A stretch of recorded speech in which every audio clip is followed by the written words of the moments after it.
Cette année, tous les démons qui ont célébré ta chute t'entendront prophétiser.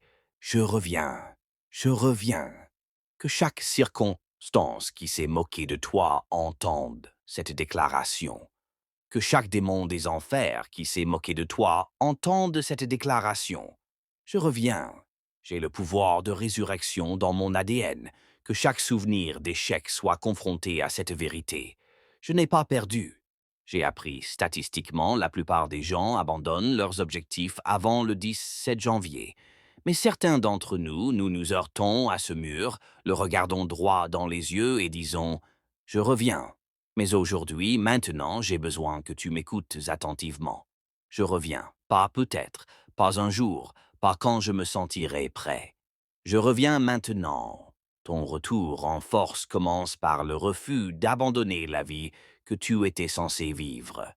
Mon plan n'est pas de rester mort. Mon plan est de ne pas rester à terre. Mon plan n'est pas de rester immobilisé, coincé dans l'obscurité et l'indécision, l'oppression et l'insécurité. Le plan, la vision, le but, mon objectif n'est pas de vivre une vie à toute allure.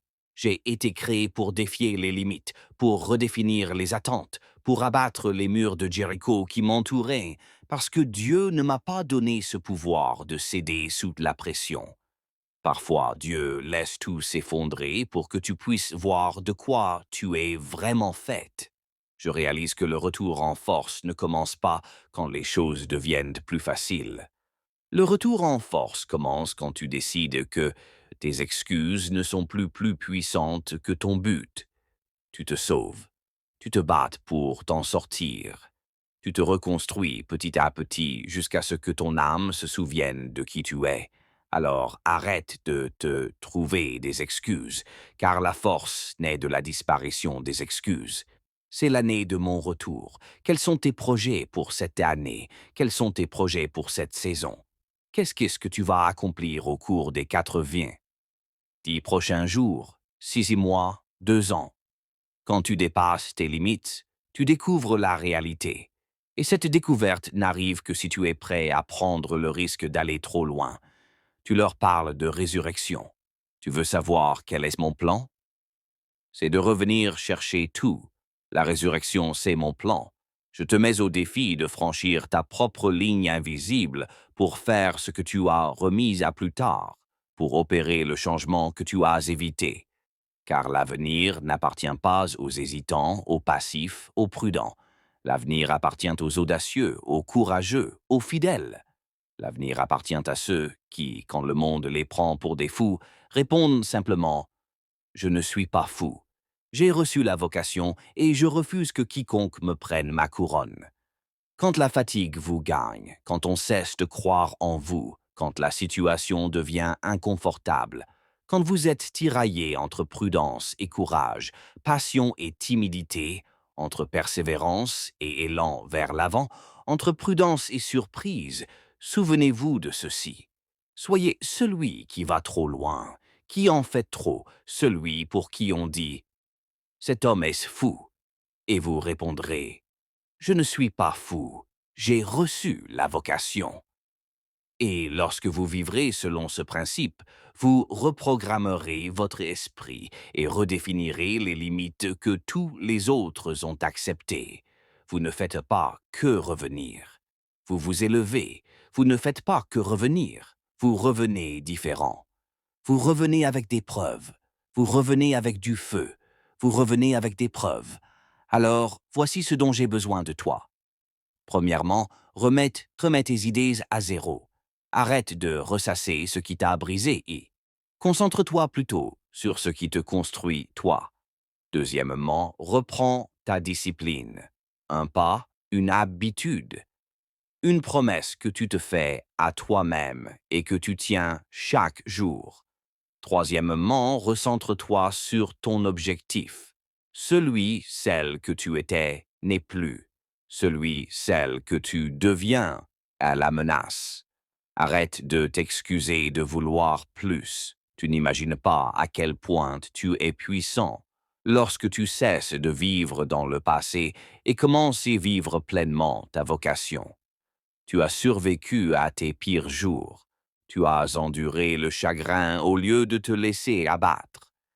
Tu as traversé des épreuves qui auraient consumé la plupart des gens et tu es toujours là. Alors, redressez-vous le dos droit, le menton levé et déclarez haut et fort de toutes vos forces. Je n'ai pas fini. Je ne suis pas vaincu. Je ne suis pas disparu. Je reviens. Vous êtes unique. Il n'y aura jamais d'autre vous. Vous êtes un miracle unique et irremplaçable. Personne ne possède votre empreinte digitale. Personne ne connaît votre histoire. Ils n'ont pas compris votre lutte et ils ne croiront pas à votre retour. Souvenez-vous de ceci. Il y aura des périodes où vous perdrez vos forces. Votre faiblesse n'est pas une fin. La faiblesse que vous ressentez est un entraînement, c'est un appel à aller plus loin. Il y aura des périodes où vous perdrez votre voix, mais ne laissez pas le silence vous briser. Il y aura des périodes où vous vous sentirez inutile. Même si vous n'avez d'impact que sur la vie d'une seule personne, faites un avoir un impact et laissez une trace. Il y aura des périodes où vous marcherez seul, mais l'isolement ne vous tuera pas.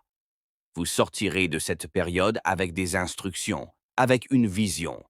Ces périodes d'isolement où vous aviez l'impression de vous effondrer.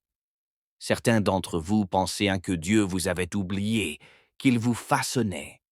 Certains d'entre vous pensaient que ce délai était un déni. Mais il préparait quelque chose en vous, le manifestant au plus profond de votre cœur, quelque chose de plus grand, quelque chose que vous n'aviez jamais vu, quelque chose d'inconnu. Votre traversée du désert n'était pas une punition, c'était une préparation vous préparant à l'inconnu, à aller là où vous n'êtes jamais allé. Vous savez, je me souviens d'une période de ma vie où j'ai tout perdu. Ma voix, ma confiance, ma concentration. Je n'étais pas simplement égaré. J'avais l'impression d'avoir disparu de la carte. Les jours se sont transformés en semaines, et des semaines se sont transformées en mois. Je priais, je me battais, implorant Dieu de me donner un signe, et tout ce que j'entendais, c'était le silence. On m'a abandonné. La vie m'a abandonné. Et pire encore, je m'étais abandonné moi-même, mais voici la vérité. Personne ne vous le dit. Parfois, Dieu laisse tout s'effondrer pour que vous puissiez voir de quoi vous êtes vraiment capable. Un jour, je me suis regardé dans le miroir et je me suis dit, ce n'est pas ici que mon histoire s'arrête. Vous savez, se remettre à zéro ne signifie pas recommencer à zéro. Recommencer ne signifie pas échouer. Se recentrer ne signifie pas être faible. Cela signifie être humain et être enfin prêt à se battre à nouveau. Faire du reste de votre vie la meilleure de votre vie. Faire de cette année celle où l'on se souviendra de vous. Se remettre à zéro, recommencer, se recentrer. Ce n'est pas un nouveau chapitre. Ceci est un tout nouveau chapitre. Tu ne recommences pas à zéro parce que tu as échoué. Tu recommences à zéro parce que tu es assez intelligent pour savoir que tu mérites mieux. Et permets-moi d'être très clair. Ton retour sera plus fort que tout ce que tu as fait auparavant. Parce que cette fois, tu n'es pas motivé par l'ego. Tu es motivé par un but. Tu es motivé par la lucidité. Tu es motivé par une douleur qui ne t'a pas brisé. Tu es motivé par la prise de conscience que tu n'as qu'une seule vie et que tu refuses d'en gaspiller une seule seconde de plus. Car j'ai passé assez de temps à terre, assez de temps à douter, assez de temps à m'excuser d'être humaine, assez de temps à faire semblant d'être acceptable dans la moyenne. J'en ai fini avec cette version de moi. Elle est morte, elle est enterrée, elle a disparu.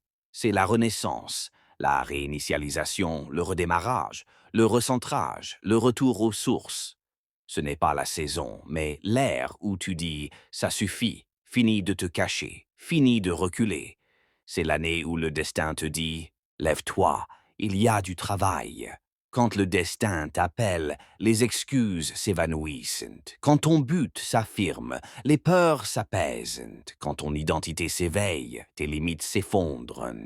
Ce n'est pas l'année où tu renonces à la grandeur, c'est l'année où tu ne te soumets plus à l'insécurité, à l'anxiété et à la défaite. C'est l'année du changement. Je reviens. Frappe-toi pour construire ton avenir. Batte-toi pour ton objectif. Donne tout ce que tu as, car tu n'as rien à perdre. La vie va te réserver des surprises et tu vas devoir me rendre un grand service. Votre pourquoi doit être plus grand que ce chaos. Et j'adore ça. Buster Douglas a été mis KO. Personne n'a jamais été mis KO par Mike Tyson et ne s'est jamais relevé. C'était presque un compte de 10. Il titubait. Et 4, 3, 2, 1, et ding, ding, ding, sauvé par le gong. Il retourne dans son coin, le monde entier se dit « c'est fini ». Une fois qu'il revient, c'est fini. Mike va le marteler et c'est exactement ce qu'il a fait. Mike Tyson est revenu en disant « je l'ai, dos aux cordes ». Écoutez-moi, moi. Beaucoup d'entre vous en ce moment, la vie vous met dos aux cordes. Vous ne pouvez pas abandonner. Vous ne pouvez pas céder. Écoutez-moi. Si c'était facile, tout le monde le ferait. Et si la vie vous accable, j'ai besoin que vous fassiez comme Buster Douglas. Buster Douglas a riposté. Quel uppercut de Douglas! Tyson est à terre. Le monde entier était sous le choc. Goliath était terrassé. Que s'est-il passé? Alors ils s'en sont pris à Buster Douglas et lui ont simplement demandé « Que s'est-il passé ?» Et Buster Douglas a répondu « Écoutez-moi, c'est très simple. Avant de mourir, ma mère a annoncé au monde entier que j'allais devenir Mike Tyson. Et 2 jours avant le combat, ma mère est décédée. Buster Douglas avait une décision à prendre. Quand sa mère est morte, il pouvait mourir avec elle ou prendre une décision. QLL.